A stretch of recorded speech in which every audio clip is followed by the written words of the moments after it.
പഞ്ചാബിനെ കീഴടക്കി പെന്തക്കോസ്ത് കൊടുങ്കാറ്റ്. പഞ്ചനദികളുടെ നാടാണ് പഞ്ചാബ്. ഇന്ത്യയുടെ വടക്ക് പടിഞ്ഞാറൻ അതിർത്തിയിൽ പാകിസ്ഥാനോട് ചേർന്ന് കിടക്കുന്ന സ്റ്റേറ്റ്. ഒരു കാലത്ത് സിഖ് തീവ്രവാദം കൊണ്ടും സുവർണ ക്ഷേത്രത്തിലെ ബ്ലൂ സ്റ്റാർ ഓപ്പറേഷൻ കൊണ്ടും തുടർന്ന് നടന്ന ഇന്ദിരാഗാന്ധിയുടെ വധവും സിഖ് കൂട്ടക്കൊലയുമൊക്കെ രക്തരൂക്ഷിതമാക്കി മാറ്റിയ ഒരു നാട്. ഇന്ത്യയുടെ കൃഷിഭൂമി കൂടെയാണ് പഞ്ചാബ്. നെല്ലും ഗോതമ്പും ചോളവും നിലക്കടലയും ഒക്കെ നന്നായി വിളയുന്ന നാട്. എന്നാൽ ഇപ്പോൾ പഞ്ചാബിന്റെ ആ വയലേലകളിലെല്ലാം സിഖ് സമുദായത്തിന്റെ അടിവേരുകൾ പിഴുതുകൊണ്ട് പെന്തക്കോസ്ത് ഒരു കൊടുങ്കാറ്റ് പോലെ ആഞ്ഞടിക്കുന്നു. മറ്റൊരർത്ഥത്തിൽ പറഞ്ഞാൽ പെന്തക്കോസ്തിന്റെ ഒരു കൊയ്ത്തുത്സവമാണ് ഇപ്പോൾ പഞ്ചാബിൽ നടന്നുകൊണ്ടിരിക്കുന്നത്. എന്താണ് പഞ്ചാബിൽ സംഭവിക്കുന്നത്? എന്താണ് പഞ്ചാബിലെ ഈ നവ മുന്നേറ്റത്തിന്റെ അടിസ്ഥാനപരമായ കാരണങ്ങൾ? നമുക്ക് വിശദമായി പരിശോധിക്കാം. ഇന്ത്യയിലെ പ്രമുഖ ദേശീയ മാധ്യമമായ ഇന്ത്യ ടുഡേ 2022 നവംബർ 14 പുറത്തിറക്കിയ അവരുടെ ലക്കത്തിൽ പാസ്റ്റേഴ്സ് ഓഫ് പഞ്ചാബ് എന്ന പേരിൽ ഒരു കവർ സ്റ്റോറി ചെയ്തിരുന്നു. പഞ്ചാബിലെ പെന്തക്കോസ്ത് വളർച്ചയുടെ സമഗ്രമായ ഒരു അന്വേഷണ റിപ്പോർട്ടായിരുന്നു ആ മാധ്യമം പുറത്തു കൊണ്ടുവന്നത്. ഇപ്പോഴിതാ മറ്റൊരു പ്രമുഖ മാധ്യമമായ ദ ട്രിബ്യൂൺ അവരുടെ ഒരു ടോക്ക് ഷോയിലൂടെ പഞ്ചാബിലെ സമീപകാല പെന്തക്കോസ്ത് വളർച്ചയെക്കുറിച്ച് വിശദമായി സംസാരിക്കുന്നു. 2011 ജനസംഖ്യാ കണക്കുകൾ അനുസരിച്ച് പഞ്ചാബിൽ 57.5% സിഖുകാരും 38.5% ഹൈന്ദവരുമാണുള്ളത്. മുസ്ലിങ്ങൾ 2%, ക്രൈസ്തവരുടെ അംഗസംഖ്യ 1.26% മാത്രം. അതായത് 2,77,00,000 വരുന്ന പഞ്ചാബിന്റെ ജനസംഖ്യയിൽ വെറും 3.5 ലക്ഷം പേർ മാത്രമാണ് ക്രൈസ്തവരായിട്ടുണ്ടായിരുന്നത് 2011. എന്നാൽ ഇപ്പോൾ ജലന്ധറിലെ ഒരു പെന്തക്കോസ്ത് ലോക്കൽ സഭയിൽ മാത്രം ഒരു ഞായറാഴ്ച ആരാധനയ്ക്കെത്തുന്നവരുടെ എണ്ണം 3.5 ലക്ഷത്തിനും 4 ലക്ഷത്തിനും ഇടയിലാണ്. അത്ഭുതകരമായ ഒരു വളർച്ചയുടെ ചെറിയൊരു ഉദാഹരണമാണിത്. കഴിഞ്ഞ 15 വർഷത്തിനിടയിൽ പഞ്ചാബിലുടനീളം ആയിരക്കണക്കിന് പുതിയ പെന്തക്കോസ്ത് സഭകൾ ഉടലെടുത്തു. ആ കൂട്ടത്തിൽ മെഗാ ചർച്ചുകളുണ്ട്.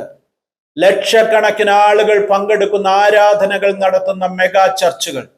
പഞ്ചാബിലുടനീളം സഞ്ചരിച്ചാൽ വഴിയോരങ്ങളിലെല്ലാം ചെറിയ കൂടാരങ്ങളിൽ നടക്കുന്ന ആരാധനാ കൂട്ടങ്ങളുടെ ദൃശ്യങ്ങളാണ് ഇപ്പോൾ കണ്ടുകൊണ്ടിരിക്കുന്നത്. 10,000-കണക്കിന് ലക്ഷക്കണക്കിന് ആളുകൾ ക്രൈസ്തവ വിശ്വാസം സ്വീകരിക്കുന്നു.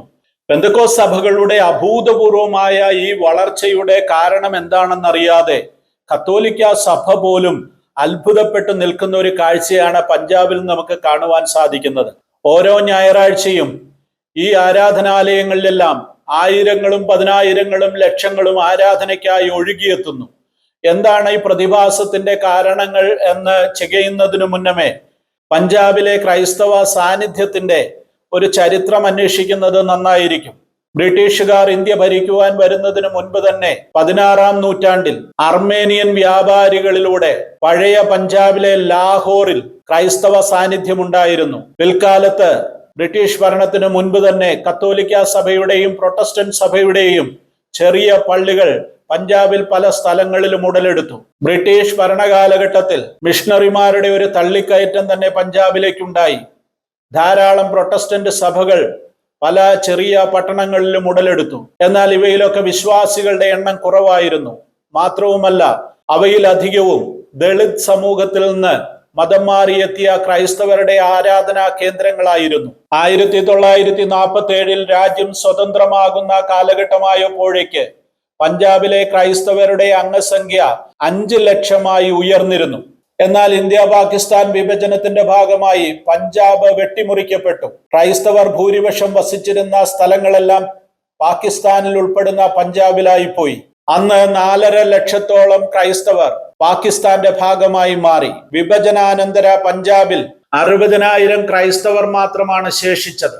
ഇന്നിപ്പോൾ പഞ്ചാബിന്റെ മൊത്തം ജനസംഖ്യയിൽ 15 മുതൽ 25% വരെ ക്രൈസ്തവരാണെന്ന് പൊതുവെ റിപ്പോർട്ട് ചെയ്യപ്പെടുന്നു. ജനസംഖ്യാ കണക്കുകൾ ഇനിയും വരുവാനിരിക്കുന്നതേയുള്ളൂ. ഇനി പഞ്ചാബിലെ പെന്തക്കോസ്ത് സഭകളുടെ ചരിത്രം പറഞ്ഞാൽ, അമൃത്സറിലാണ് ആദ്യത്തെ പെന്തക്കോസ്ത് സഭ പഞ്ചാബിൽ ഉടലെടുക്കുന്നത്. പാസ്റ്റർ ഇംദാദ് മസി എന്ന ഒരു ദൈവദാസനായിരുന്നു ആ സഭയുടെ സ്ഥാപകൻ. ഇത് സ്വാതന്ത്ര്യത്തിന് മുൻപ് സ്ഥാപിതമായ ഒരു സഭയാണ്.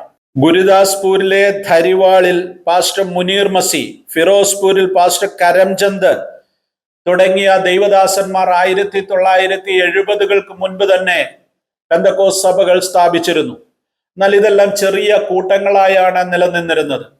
1970-കളിലാണ് മലയാളിയായ പാസ്റ്റർ AM സാമുവേൽ പഞ്ചാബിൽ അതിശക്തമായ മിഷണറി പ്രവർത്തനങ്ങളുമായി എത്തുന്നത്. ഇന്ത്യൻ ആർമിയിലെ ക്യാപ്റ്റനായിരുന്ന AM സാമുവേൽ ജോലി ഉപേക്ഷിച്ച് സുവിശേഷകനായി മാറുകയും ജമ്മു കേന്ദ്രീകരിച്ച് നോർത്ത് വെസ്റ്റ് ഇന്ത്യയിൽ അതിശക്തമായ സുവിശേഷ പ്രവർത്തനങ്ങൾ നടത്തുകയും ചെയ്തു. അദ്ദേഹത്തിന്റെ പ്രവർത്തനങ്ങളിലൂടെ നിരവധി സഭകൾ, IPC സഭകൾ പഞ്ചാബിൽ പല സ്ഥലങ്ങളിലും സ്ഥാപിക്കപ്പെട്ടു. കേരളത്തിൽ നിന്ന് ധാരാളം മിഷണറിമാരെ അദ്ദേഹം പഞ്ചാബിൽ എത്തിച്ചു. അവരിൽ പലരും ഇന്നും പഞ്ചാബിൽ പ്രവർത്തിക്കുന്നവരാണ്.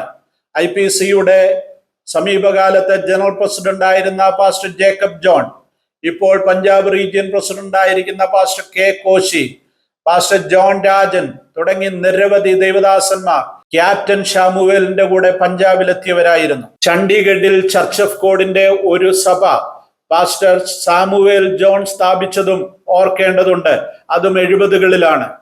എന്നാൽ ഈ കാലഘട്ടത്തിലൊന്നും അസംബ്ലീസ് ഓഫ് ഗോഡിന് പഞ്ചാബിൽ കാര്യമായ പ്രവർത്തനങ്ങൾ ഇല്ലായിരുന്നു. എന്നാൽ 1990-കളിൽ അസംബ്ലീസ് ഓഫ് ഗോഡ് അവിടെ പ്രവർത്തനം ആരംഭിച്ചു. ഇന്ന് അതിശക്തമായ പ്രവർത്തനങ്ങളാണ് AG പ്രസ്ഥാനത്തിന് പഞ്ചാബിലുടനീളമുള്ളത്. പെന്തക്കോസ്തിന്റെ ഒരു മൂന്നാം തരംഗമാണ് ഇപ്പോൾ ഈ 21-ാം നൂറ്റാണ്ടിന്റെ ആദ്യ ദശകങ്ങളിൽ നമുക്ക് ദൃശ്യമാകുന്നത്. കഴിഞ്ഞ 15 വർഷത്തിനകം ധാരാളം പെന്തക്കോസ്ത് സഭകൾ പഞ്ചാബിലുടനീളം ആരംഭിക്കപ്പെട്ടു. ഈ സഭകളൊന്നും പാരമ്പര്യ പെന്തക്കോസ്ത് സഭകളുടെ ചട്ടക്കൂടിനകത്തു നിന്നോ ക്രൈസ്തവ സഭകളുടെ പാരമ്പര്യത്തിൽ നിന്നോ വന്നതല്ല. ഈ നവയുഗ പാസ്റ്റേഴ്സ് ആരും പാരമ്പര്യമായി ക്രൈസ്തവരായിരുന്നില്ല. പുതുതായി വിശ്വാസത്തിലേക്ക് വന്ന ആളുകൾ 5-6 വർഷം കഴിയുമ്പോൾ അവർ പാസ്റ്റർമാരായി മാറുന്നു. അതിൽ ധാരാളം ഗവൺമെന്റ് ഉദ്യോഗസ്ഥന്മാർ, പോലീസുകാർ, വിരമിച്ച പട്ടാളക്കാർ ഒക്കെ ഉൾപ്പെടുന്നു. ഇനി എന്തിനേറെ പറയുന്നു, സഹോദരിമാർ വരെ പാസ്റ്റേഴ്സ് ആകുന്നു. അവരുടെ സഭകളിലേക്കൊക്കെ ആയിരക്കണക്കിന് ആളുകൾ ഒഴുകിയെത്തുന്ന കാഴ്ച പഞ്ചാബിലെ പെന്തക്കോസ്ത് സഭാ വളർച്ചയുടെ ഇപ്പോഴത്തെ വാർത്തകളുടെ മുഖ്യധാരയിൽ നിൽക്കുന്ന നിരവധി മെഗാ ചർച്ച് പാസ്റ്റേഴ്സ് ഉണ്ട്. താരപരിവേഷമുള്ള പാസ്റ്റേഴ്സ്. അതിലൊന്നാമൻ ജലന്ധറിലെ അപ്പോസ്തോലൻ അങ്കൂർ യൂസഫ് നെരുലയാണ്. ഒരു പരമ്പരാഗത ഹൈന്ദവ കുടുംബത്തിൽ, ഖത്രി സമുദായത്തിൽ ഒരു മാർബിൾ വ്യാപാരിയുടെ മകനായി ജനിച്ചു വളർന്ന അങ്കൂർ നെരുല 2008-ൽ മാത്രമാണ് ക്രൈസ്തവ വിശ്വാസം സ്വീകരിച്ച് ഒരു ക്രിസ്ത്യാനിയായി മാറ്റപ്പെടുന്നത്. അദ്ദേഹം ആരംഭിച്ച സഭയിൽ ഓരോ ഞായറാഴ്ചയും ഇപ്പോൾ 3.5 ലക്ഷത്തിലധികം ആളുകൾ വിവിധ സർവീസുകളിലായി ആരാധനയിൽ പങ്കെടുക്കുന്നു. 68 ഏക്കർ വിസ്തൃതിയിലുള്ള ഒരു മെഗാ സംവിധാനമാണ് അദ്ദേഹത്തിന്റെ സഭാ പ്രസ്ഥാനത്തിന് വേണ്ടി ജലന്ധറിലുള്ളത്. Church of science and wonders എന്ന പേരിലുള്ള ഈ സഭയിൽ നിരന്തരമായി അത്ഭുതങ്ങളും അടയാളങ്ങളും വിടുതലുകളും നടക്കുന്നു എന്നുള്ളതാണ് വളരെ പെട്ടെന്ന് അഭൂതപൂർവമായ ഒരു വളർച്ച ഈ സഭയ്ക്കുണ്ടാകുവാൻ കാരണമായി പറയപ്പെടുന്നത്. ഇന്ന് പഞ്ചാബിലെ ഏറ്റവും താരപരിവേഷമുള്ള പാസ്റ്ററാണ് അങ്കൂർ യൂസഫ് നെരുല എന്ന ഈ ദൈവദാസൻ. 2 പാസ്റ്റർ ബിജേന്ദർ സിംഗ്, ചണ്ഡീഗഡ് കേന്ദ്രമാക്കി പ്രവർത്തിക്കുന്ന ഈ മെഗാ ചർച്ചിന്റെ പാസ്റ്ററായിരിക്കുന്ന ബിജേന്ദർ തന്റെ സഭ ആരംഭിച്ചത് 2016-ൽ മാത്രമാണ്. ഒരു കർഷക കുടുംബത്തിൽ ജനിച്ചു വളർന്ന ഇദ്ദേഹം കൗമാരകാലത്ത് തന്നെ അടിപിടി കേസുകളിൽ ഉൾപ്പെടുകയും കൗമാരം കഴിയുമ്പോഴേക്ക് 1.5 വർഷത്തെ ജയിൽ ശിക്ഷ അനുഭവിക്കുകയും ചെയ്യേണ്ടി വന്നു. ജയിലിലെ ഏകാന്തതയും നിരാശയുമൊക്കെ ആത്മഹത്യയുടെ വക്കിലെത്തിച്ച ഈ ചെറുപ്പക്കാരനെ ആശ്വാസമായി മാറിയത് എവിടെ നിന്നോ ആരോ കൊടുത്ത ഒരു ബൈബിളാണ്. ജയിൽ ദിനങ്ങളിൽ അത് വായിച്ച വിജയേന്ദ്രന്റെ ജീവിതം അത്ഭുതകരമായി രൂപാന്തരപ്പെട്ടു. ഒരു പാസ്റ്റർ അദ്ദേഹത്തിന് വേണ്ടി പ്രാർത്ഥിക്കുകയൂടെ ചെയ്തതോടെ തന്നിലുള്ള സാത്താന്യ ശക്തി വിട്ടുപോകുകയും തന്റെ ജീവിതം യേശുവിന് വേണ്ടി സമർപ്പിക്കുകയും ചെയ്തു എന്ന് അദ്ദേഹം സാക്ഷ്യം പറയുന്നു. ഏതായാലും വിജേന്ദർ ഇന്ന് പഞ്ചാബിലെ ഏറ്റവും ജനപ്രീതിയുള്ള പാസ്റ്റേഴ്സിൽ ഒരാളാണ്. ഈ കഴിഞ്ഞ ക്രിസ്മസ് ദിവസങ്ങളിൽ വിജേന്ദറിന്റെ നേതൃത്വത്തിൽ നടന്ന ക്രിസ്മസ് റാലികൾ, അവിടെ അതിന് ശോഭായാത്ര എന്നാണ് അറിയപ്പെടുന്നത്. ഈ ശോഭായാത്രയിൽ ലക്ഷക്കണക്കിന് ആളുകളാണ് പങ്കെടുത്തത്. ശോഭായാത്രയ്ക്ക് വേണ്ടി മാത്രം 10 കോടി രൂപ സ്പെൻഡ് ചെയ്തു എന്നാണ് മാധ്യമങ്ങൾ പറയുന്നത്. ക്രിസ്മസിനോടനുബന്ധിച്ച് നടന്ന ഈ ശോഭായാത്രയിൽ പങ്കെടുത്ത ജനങ്ങളുടെ ബാഹുല്യം കണ്ട് അക്ഷരാർത്ഥത്തിൽ പഞ്ചാബ് ഞെട്ടിയിരിക്കുകയാണ്. മറ്റൊരു പ്രധാനപ്പെട്ട മെഗാ ചർച്ചാണ് പാസ്റ്റർ അമർജിത് സിംഗ് സന്ധുവിൻ്റെത്. അദ്ദേഹത്തിന്റെ സഭയുടെ പേര് the church of salvation healing and prophecy എന്നാണ്. അങ്കൂർ നെരൂളയെ ആത്മീയ പിതാവായി കരുതുന്ന ഇദ്ദേഹവും സഭ ആരംഭിച്ചത് 2016 മാത്രമാണ്. ഇന്ന് ലക്ഷക്കണക്കിന് അനുയായികളാണ് ഇദ്ദേഹത്തിന്റെ സഭയിലുമുള്ളത്. 4, പാസ്റ്റർ സുഖ്പാൽ റാണ. അമൃത്സർ കേന്ദ്രമാക്കി പ്രവർത്തിക്കുന്ന സുഖ്പാൽ റാണയും ഒരു മെഗാ ചർച്ചിന്റെ പാസ്റ്ററാണ്. മറ്റൊരു മെഗാ ചർച്ച് പാസ്റ്ററാണ് ബട്ടാലയിലെ പാസ്റ്റർ ഗുരുനാം സിംഗ് ഖേര. സ്ത്രീകൾ നടത്തുന്ന സഭകളും ധാരാളമായി പഞ്ചാബിൽ ഉണ്ടെന്ന് ഞാൻ പറഞ്ഞല്ലോ. അത്തരം ഒരു മെഗാ ചർച്ചിന്റെ പാസ്റ്ററാണ് പാസ്റ്റർ കാഞ്ചൻ മിത്തൽ എന്ന വനിതാ പാസ്റ്റർ. ഇന്ത്യ ടുഡേയുടെയും ദ ട്രിബ്യൂണിന്റെയും റിപ്പോർട്ടുകളുടെ അടിസ്ഥാനത്തിൽ എന്താണ് പഞ്ചാബിലെ ഈ സഭകളുടെ വളർച്ചയുടെ അടിസ്ഥാനപരമായ കാരണങ്ങൾ, എന്തൊക്കെ സവിശേഷതകളാണ് ഈ സഭകൾക്കുള്ളത്, ഈ സഭകളെ കുറിച്ചുള്ള പൊതുധാരണകൾ എന്തൊക്കെയാണ് എന്ന് തിരിച്ചറിയുവാൻ ചില കാര്യങ്ങൾ അക്കമിട്ട് നിരത്താം. 1, ഈ സഭാ ശുശ്രൂഷകന്മാരാരും ഈ പാസ്റ്റേഴ്സാരും പാരമ്പര്യ ക്രൈസ്തവ സഭകളിൽ നിന്നുള്ളവരല്ല. ഈ അടുത്ത കാലത്തെ ഹിന്ദു സിഖ് സമുദായങ്ങളിൽ നിന്ന് പെന്തക്കോസ്ത വിശ്വാസത്തിലേക്ക് വന്ന, മതം മാറി വന്ന ക്രൈസ്തവരാണ് ഈ പാസ്റ്റർമാർ. അതിനാൽ തന്നെ പാരമ്പര്യ സഭകളുടെയോ പെന്തക്കോസ് സഭകളുടെയോ വേലിക്കെട്ടുകൾക്കകത്ത് നിൽക്കുന്നവരല്ല ഈ പാസ്റ്റേഴ്സ് ആരും. 2, ഈ നവയുഗ സഭകളുടെ ഏറ്റവും വലിയ പ്രത്യേകത 1-ാം നൂറ്റാണ്ടിലെ ക്രൈസ്തവ സഭയിൽ സംഭവിച്ചിരുന്നത് പോലെ, അപ്പോസ്തലന്മാരുടെ കാലത്ത് സംഭവിച്ചിരുന്നത് പോലെ അത്ഭുതങ്ങളിലൂടെയും അടയാളങ്ങളിലൂടെയുമാണ് ഈ സഭ വളർത്തപ്പെടുന്നത്. വലിയ രോഗസൗഖ്യങ്ങളും വിടുതലുകളും നിരന്തരം ഈ സഭകളിൽ ദൃശ്യമാകുന്നു. അതുകൊണ്ട് തന്നെ ലക്ഷക്കണക്കിന് ആളുകൾ ഈ സഭകളിലേക്ക് ഒഴുകിയെത്തുന്നു. ദ ട്രിബ്യൂൺ വിശേഷിപ്പിക്കുന്നത് പഞ്ചാബൈസേഷൻ എന്ന വാക്കാണ്. 3-ാമത്തെ കാര്യം അതാണ്, പഞ്ചാബൈസേഷൻ. അതായത് പഞ്ചാബിന്റെ പാരമ്പര്യവും സംസ്കാരവും നിലനിർത്തിക്കൊണ്ട് അവരുടെ വസ്ത്രധാരണ രീതികൾ ഒഴിവാക്കാതെ ഈ സഭകൾ അവരോട് താതാത്മ്യം പ്രാപിച്ചുകൊണ്ട് ആ സംസ്കാരത്തോട് ചേർന്ന് നിൽക്കുന്നു. യേശുവിനെ ദൈവമായി പ്രസന്റ് ചെയ്യുന്നു, യേശുവിനെ ദൈവമായി ആരാധിക്കുന്നു എന്നതിനപ്പുറം അവരുടെ സംസ്കാരത്തിന് ഒരു മാറ്റവും വരുത്താതെയുള്ള രീതികളാണ് ഈ സഭകൾ അഡോപ്റ്റ് ചെയ്തിരിക്കുന്നത്. 4-ാമത്തേത് സംഗീതമാണ്.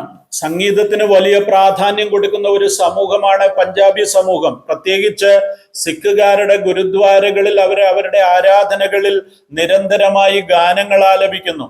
ഹാർമോണിയവും തബലയും ഒക്കെ വെച്ചുള്ള ഭജനകൾ, ഈ ഭജനകളിൽ ഉപയോഗിക്കുന്ന ഗാനങ്ങളുടെ അതേ ട്യൂണിലുള്ള ക്രിസ്തീയ ഗാനങ്ങൾ ഇപ്പോഴത്തെ ഈ നവയുഗ സഭകളിലെല്ലാം മണിക്കൂറുകളോളം ആലപിക്കപ്പെടുന്നു എന്നുള്ളതാണ് ഏറ്റവും വലിയ പ്രത്യേകത. തങ്ങൾ ഒരു കാലത്ത് ആരാധിച്ചിരുന്ന ഗുരുദ്വാരകളിലെത്തുന്ന അതേ പ്രതീതിയിൽ ജനങ്ങൾക്ക് ഈ സംഗീതം ആസ്വദിക്കുവാനും അതിനോട് ലയിച്ചു ചേരുവാനും സാധിക്കുന്നു എന്നുള്ളത് ഏറ്റവും വലിയൊരു പ്രത്യേകതയാണ്. അതുപോലെ പഞ്ചാബികൾ ഇഷ്ടപ്പെടുന്ന തട്ടുപൊളിപ്പൻ ഗാനങ്ങളുണ്ട്.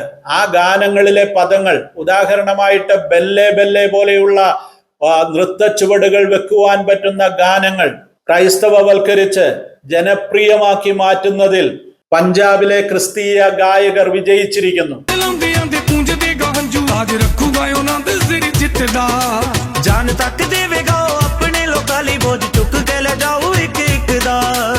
അതും ജനങ്ങളെ ഈ സഭകളിലേക്ക് ആകർഷിക്കുന്ന ഒരു ഘടകമായി ഇവർ കരുതുന്നു. ദ ട്രിബ്യൂണിലെ സ്പെഷ്യൽ റിപ്പോർട്ടർമാരായ രുചിക ഖന്നയും രാജ്മീത് സിംഗും നടത്തിയ ടോക്ക് ഷോയിൽ അവർ ചൂണ്ടിക്കാണിക്കുന്ന മറ്റൊരു കാര്യം, സാമൂഹ്യ സേവന രംഗത്ത് ഈ നവയുഗ സഭകളുടെ ശക്തമായ ഇടപെടൽ ആയിരങ്ങളെ ഈ സഭകളിലേക്ക് ആകർഷിക്കുന്നു എന്നാണ്. കോവിഡ് കാലത്ത് എല്ലാവരും കൈവിട്ട ആളുകളെ ഈ സഭകൾ ചേർത്ത് പിടിച്ചു, അവർക്ക് നിരന്തരം ഭക്ഷണം എത്തിച്ചു, അവരെ ശുശ്രൂഷിച്ചു. അവരുടെ ശവമടക്കുകൾക്ക് വേണ്ടി പോലും ഈ സഭകൾ മുൻകൈ എടുത്തു എന്നുള്ളത് പഞ്ചാബിലുടനീളം ഈ സഭകൾക്ക് വലിയ അംഗീകാരം ഉണ്ടാകുവാൻ കാരണമായെന്ന് ട്രിബ്യൂണിലെ പത്രപ്രവർത്തകർ വെളിപ്പെടുത്തുന്നു. അവർ ചൂണ്ടിക്കാണിക്കുന്ന മറ്റൊരു കാര്യം സോഷ്യൽ മീഡിയയുടെ സ്വാധീനമാണ്. ഈ പുതുയുഗ സഭകളുടെ ശുശ്രൂഷകന്മാർക്കെല്ലാം അവരുടെ സോഷ്യൽ മീഡിയ അക്കൗണ്ടുകൾക്ക് ലക്ഷക്കണക്കിന് ഫോളോവേഴ്സ് ഉണ്ട്.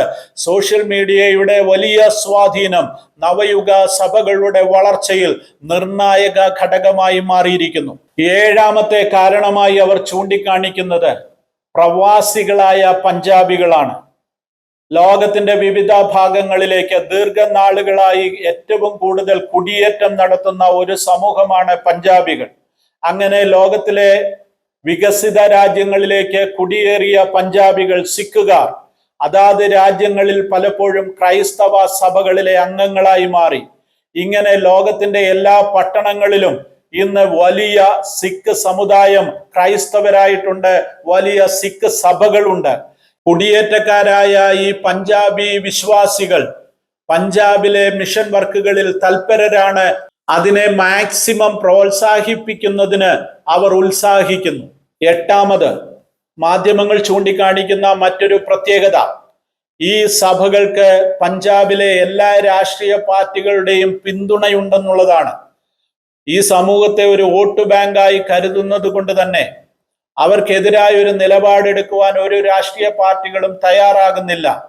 പല രാഷ്ട്രീയ നേതാക്കളും ഈ സഭകളിൽ വന്ന് ഹല്ലേലൂയ പറയുന്നതൊക്കെ പതിവാണ് എന്ന് ഈ റിപ്പോർട്ടേഴ്സ് പറയുന്നു. 10, പഴയ കാലത്ത് ക്രൈസ്തവർ ദളിത് സമൂഹത്തിൽ നിന്നുള്ളവരായിരുന്നു. എന്നാൽ ഇപ്പോൾ എല്ലാ വിഭാഗങ്ങളിൽ നിന്നും ധാരാളം ആളുകൾ ക്രൈസ്തവരായി മാറിക്കൊണ്ടേയിരിക്കുന്നു. അതുകൊണ്ട് തന്നെ സിഖ് സമുദായത്തിലെ ഉന്നത ജാതിയിൽപ്പെട്ടവരായ ജാട്ടുകൾക്ക് പോലും പെന്തക്കോസ്ത് സഭകളിലേക്ക് എത്തുന്നതിന് ഒരു തടസ്സവുമില്ല. 10,000-കണക്കിന് ജാട്ട് സമുദായ അംഗങ്ങളാണ് ഈ സഭകളിലൊക്കെ അംഗങ്ങളായിരിക്കുന്നത്. 11, ഇന്ത്യ ടുഡേ ചൂണ്ടിക്കാണിക്കുന്ന ഒരു പ്രധാന കാരണം സിഖ് സമുദായത്തിന്റെ സഹിഷ്ണുതയാണ്. വളരെ സഹിഷ്ണുതാപൂർണമായ നിലപാടുകളുള്ള സിഖ് സമുദായം പൊതുവെ ആളുകൾ ക്രൈസ്തവരായി മാറുന്നതിനെ ശക്തമായി എതിർക്കുന്നില്ല എന്നുള്ളതാണ് അവർ ചൂണ്ടിക്കാണിക്കുന്നത്. ഗുരുദ്വാര പ്രബന്ധക് കമ്മിറ്റി പോലെയുള്ള സംഘടനകൾ ഇതിനെതിരായ നിലപാടുകൾ എടുക്കുന്നുണ്ടെങ്കിലും അതൊന്നും കാര്യമായി ശക്തി പ്രാപിക്കുന്നില്ല. 12, ഇന്ത്യ ടുഡേ ചൂണ്ടിക്കാണിക്കുന്നത് 65,000-ത്തിലധികം പാസ്റ്റേഴ്സ് പഞ്ചാബിൽ ഉടനീളം പ്രവർത്തിക്കുന്നുണ്ട് എന്നാണ്. ഇവരിൽ മിക്കവരും സമീപകാലത്ത് ക്രൈസ്തവരായി മാറ്റപ്പെട്ടവരാണ്. മാത്രവുമല്ല, ജീവിതത്തിന്റെ എല്ലാ മേഖലകളിൽ നിന്നുമുള്ള ആളുകൾ പാസ്റ്റേഴ്സായി മാറിയിരിക്കുന്നു. IPCയുടെ പഞ്ചാബ് സ്റ്റേറ്റിന് നേതൃത്വം കൊടുക്കുന്ന പാസ്റ്റർ കെ കോശിയുടെ അഭിപ്രായത്തിൽ ഈ നവയുഗ സഭകൾക്ക് കാര്യമായ വേദപുസ്തക അടിത്തറയോ ദൈവശാസ്ത്രപരമായ അറിവുകളോ ഇല്ല. എങ്കിലും അദ്ദേഹം ഒരു കാര്യം സമ്മതിക്കുന്നു, ഈ സഭകൾ അതിശക്തമായി വളർന്നുകൊണ്ടേയിരിക്കുന്നു. എല്ലാ ദിവസവും എന്നവണ്ണം പുതിയ സഭകൾ ഉടലെടുത്തുകൊണ്ടേയിരിക്കുന്നു. ശക്തമായ ഒരു ഒഴുക്ക് ഈ സഭകളിലേക്ക് ഉണ്ടായിക്കൊണ്ടിരിക്കുന്നു. അതിന് തെളിവായി അദ്ദേഹം പറയുന്ന മറ്റൊരു വസ്തുത കൂടെയുണ്ട്. വളരെ ശുഷ്കമായ അംഗങ്ങളുമായിട്ടുണ്ടായിരുന്ന പാരമ്പര്യ പെന്തക്കോസ്ത് സഭകളെല്ലാം ഇപ്പോൾ നിറഞ്ഞു കവിഞ്ഞ് ആത്മാക്കളുള്ള സഭകളായി മാറ്റപ്പെട്ടിരിക്കുന്നു. ഇതെല്ലാം ഈ നവയുഗ പ്രതിഭാസത്തിന്റെ ഈ ഉണർവിന്റെ ഭാഗമായി ഈ സഭകളും മാറ്റപ്പെടുന്നു എന്നുള്ളതിന്റെ തെളിവാണ്. ഇനി എന്താണ് ഈ ഉണർവിന്റെ കാരണം? എന്താണ് ഈ പെന്തക്കോസ്ത് വളർച്ചയ്ക്ക് മുഖാന്തരമായി മാറിയത് എന്നുള്ളതിൽ എൻ്റെ ഒരു നിരീക്ഷണം കൂടെ പറഞ്ഞ് അവസാനിപ്പിക്കാം. അതായത് ബ്ലൂ സ്റ്റാർ ഓപ്പറേഷനും അതിനെ തുടർന്നുണ്ടായ സിഖ് കലാപങ്ങളും സിഖ് കൂട്ടക്കൊലകളും ഇന്ദിരാഗാന്ധിയുടെ മരണവും ഒക്കെ വരുത്തിവെച്ച വലിയൊരു അരക്ഷിതമായ സാഹചര്യം പഞ്ചാബിലുണ്ടായിരുന്നു. ആ കാലഘട്ടത്തിൽ ലോകം മുഴുവൻ പഞ്ചാബിനു വേണ്ടി നിരന്തരം പ്രാർത്ഥിച്ചുകൊണ്ടിരുന്നു. എൻ്റെ നിരീക്ഷണത്തിൽ ലോകമെങ്ങുമുള്ള ക്രൈസ്തവ സമൂഹം പഞ്ചാബിനു വേണ്ടി പതിറ്റാണ്ടുകളായി നടത്തിയ ആ പ്രാർത്ഥനയുടെ അനന്തരഫലമാണ് ഇപ്പോൾ പഞ്ചാബിൽ ദൃശ്യമായിരിക്കുന്നത്. പഞ്ചാബിന്റെ വയലേലകളിൽ വീശിയടിക്കുന്ന, ആർക്കും തടഞ്ഞു നിർത്താനാവാത്ത ഒരു കൊടുങ്കാറ്റായി പെന്തക്കോസ്ത് മാറിയിരിക്കുന്നു. പഞ്ചാബിന്റെ വയലുകളിൽ പെന്തക്കോസ്തിന്റെ കൊയ്ത്തുത്സവം നടന്നുകൊണ്ടിരിക്കുന്നു. ആ സമൂഹത്തിന് വേണ്ടി നമുക്ക് പ്രാർത്ഥിക്കാം. പഞ്ചാബിൽ ദൃശ്യമായിരിക്കുന്ന സഭാ വളർച്ചയുടെ ഈ അത്ഭുത കാഴ്ചകൾ നിലച്ചു പോകാതിരിക്കട്ടെ എന്ന് പ്രാർത്ഥിച്ചുകൊണ്ട് ഞാൻ അവസാനിപ്പിക്കുന്നു.